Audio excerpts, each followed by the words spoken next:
It is just past dawn in southeast Missouri, and a farmer named Mark walks the eastern edge of his soybean field with a coffee that has already gone cold in his hand.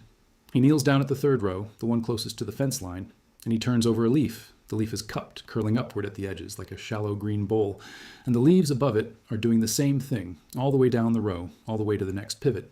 Mark did not spray anything yesterday. He did not spray anything last week. The last chemical he put on this field was glyphosate, and that was nearly a month ago, and yet the field is dying in slow motion, row by row, in a pattern that follows exactly the path of the wind that blew through here 2 nights ago. 3 miles away, on a different farm, on a different farmer's land, a herbicide was sprayed at sundown 2 evenings before this morning.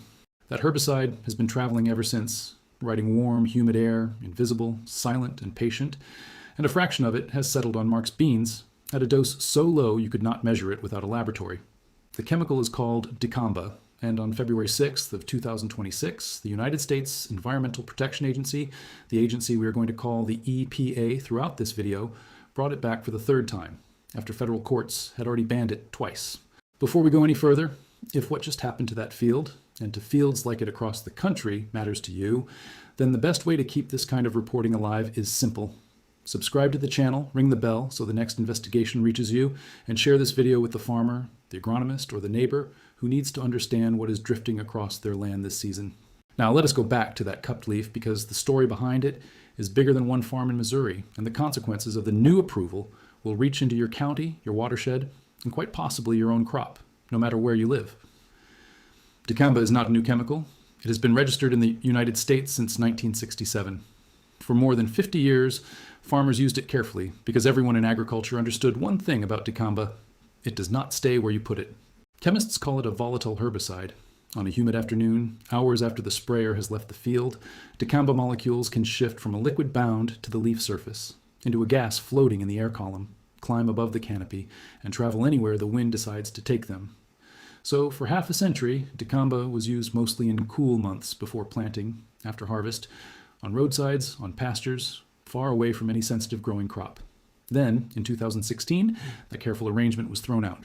I built a complete technical reference for the 2026 season that walks you step by step through how to read drift damage on your own crop, how to document it correctly for an insurance claim or a legal notice, and which sprayer settings have actually been validated to reduce off-target movement under real field conditions. The link is the first line of the description right under this video, and I will come back to it in detail in a moment, because what comes next is the reason every soybean producer, every cotton grower, every specialty crop farmer, and every rural neighbor in the United States needs that information right now. In 2016, Monsanto, the company now owned by Bayer, released soybeans and cotton that had been genetically engineered to survive Dicamba sprayed directly on top of them while they were already growing in the field. The industry called it over-the-top spraying. Suddenly, a chemical that growers had been careful with for 50 years was being sprayed in May, June, and July on tens of millions of acres during the hottest, most humid months of the entire growing season. The result was the worst herbicide drift catastrophe in the history of American agriculture. In 2017, the EPA's own records counted 2,708 official investigations of crop damage from Dicamba drift across the country. Roughly 3.6 million acres of soybeans were injured that year, plus tomatoes, watermelons, cantaloupes, peaches, vineyards, pumpkins, tobacco, residential gardens, and shade trees 100 years old. In 2018, the damage roughly quadrupled. Researchers at the Center for Food Safety, working from United States Department of Agriculture survey data, estimated that more than 15 million acres of sensitive soybeans were injured by dicamba drift that year, which works out to roughly 1 in every 6 acres of non-tolerant soybeans planted in the United States. 25 states reported damage. The largest peach farm in Missouri lost most of its trees to defoliation. Vineyards in Illinois and Indiana watched their grape leaves curl into spirals. Vegetable growers across the Mid-South saw entire fields go unmarketable in a single week. A federal court banned the registration in 2020. The EPA reapproved it. A federal court banned it again in 2024.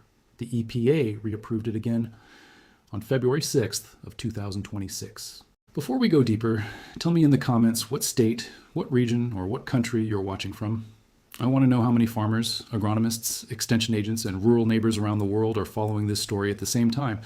And if you are not subscribed yet, this is the moment, because what I am going to explain next is the part that decides whether your own field, your own orchard, or your own garden is at real risk this season. Pause for a second, because this matters. I put together a full technical package built specifically for the 2026 season, the document I wish I had been handed when this story first broke in 2017. It includes a region-by-region map of Dicamba, use intensity across the United States, the exact label restrictions under the new 2026 approval written out in plain language, a step-by-step protocol for documenting drift damage with photographs, GPS coordinates, and tissue sampling, the cultivar list of soybean varieties most and least sensitive to off-target movement, a sprayer setup checklist that has been validated against real field conditions for nozzle type, droplet size, and wind speed, and a legal letter template you can adapt if you discover damage on your land and need to put a neighbor or applicator on formal notice. It is one access, the complete material, and it stays with you. The link is the first line of the description, and it is open right now. Now let us look at the actual science of why Dicamba drift is different from every other herbicide problem you have seen, because if you do not understand this part, no checklist in the world is going to save your field. When most growers picture herbicide drift, they picture a windy day, a tractor moving across a field, and small droplets blowing off the boom into a neighbor's row. That is called particle drift, and it is real, and it is something that better nozzles, lower boom heights, and disciplined application can mostly control. But particle drift is not the main reason Dicamba is different. Dicamba's main problem is vapor drift, also called volatilization. After application, even hours later, even after the field looks dry to the eye and to the touch, Dicamba molecules can shift from the liquid bound to the leaf surface, into a gas floating in the air. Heat speeds it up, humidity speeds it up. Surface temperatures above 85 degrees Fahrenheit, which is around 30 degrees Celsius, dramatically increase the rate of volatilization. This vapor does not respect property lines. Researchers at the University of Minnesota have documented Dicamba vapor traveling more than half a mile from the source field, sometimes much further, settling on whatever crop happens to be downwind in the temperature inversion that forms after sunset. A temperature inversion happens when warm air rises into the upper atmosphere and a layer of cooler, calmer air settles near the ground, often holding suspended droplets and vapor in a thin band that can sit motionless for hours, then move in a single direction when the morning sun finally breaks the inversion. If a sprayer applied Dicamba at 6 in the evening on a humid July day, the vapor could rise off the field at midnight, drift east at 3 miles an hour until sunrise, and land on a non-tolerant soybean field at 6 in the morning with nobody awake to see it happen. And here's the number that should stop every grower in their tracks. Soybean varieties that are not engineered for Dicamba tolerance show visible damage at exposure rates as low as 1/20,000th of a labeled application rate. 1/20,000th. That means a barely measurable trace of vapor, drifting in from miles away, hours after the original spraying, can cup the leaves of an entire neighboring field, and it can do so without leaving a single droplet of evidence on the ground. I want to remind you that everything I am explaining right now, with the supporting peer-reviewed research, the regional drift maps, the cultivar sensitivity tables, and the documentation protocols, is inside the technical package linked in the description, the first line under this video. If you farm soybeans, cotton, specialty crops, or if you live next to fields that do, that material was built specifically for the season we are entering. Now let us look at exactly what the EPA changed in February of 2026. Because the official press release and the actual label tell two very different stories. The agency called the new registration, and I'm quoting directly here, the strongest protections in agency history, end quote. In the press release, regulators pointed to 3 changes. The total amount of Dicamba allowed per acre per year was cut roughly in half. The required volatility reducing agents in the tank mix were doubled, and applications during high temperature events were restricted on paper. That is the public version. Now here is what farmers, scientists, and conservation groups found when they read the actual label. The previous registration required a hard cutoff date of June 12th, after which spraying on soybeans was forbidden because heat after that date pushes volatility past the point where any drift control measure has been shown to work. The new label removes that cutoff entirely. Under the 2026 rules, Dicamba can legally be sprayed in July and in August, the 2 hottest, most humid, and most volatile months of the growing season across the row crop belt. The previous registration required a 100-foot buffer to protect endangered species and their critical habitat. The new label drops that buffer. The previous registration required that any tank mix, meaning Dicamba, combined with other pesticides, adjuvants, or surfactants, be reviewed by the agency to confirm the combination did not increase volatility. The new label no longer requires that review. This is exactly why, on February 20th of 2026, 4 organizations, the National Family Farm Coalition, the Center for Food Safety, the Center for Biological Diversity, and the Pesticide Action and Agroecology Network filed suit in the United States Court of Appeals for the Ninth Circuit, asking the court to vacate the Dicamba registration for the 3rd time in 6 years. The reapproval is also formally limited. It only covers the 2026 and 2027 growing seasons and is subject to further review. So who actually benefits from this decision? The Dicamba market, according to a forecast from Persistence Market Research, was projected to reach $703 million in 2026 and to grow to roughly $1.2 billion by 2033. North America accounts for about 39% of that global market.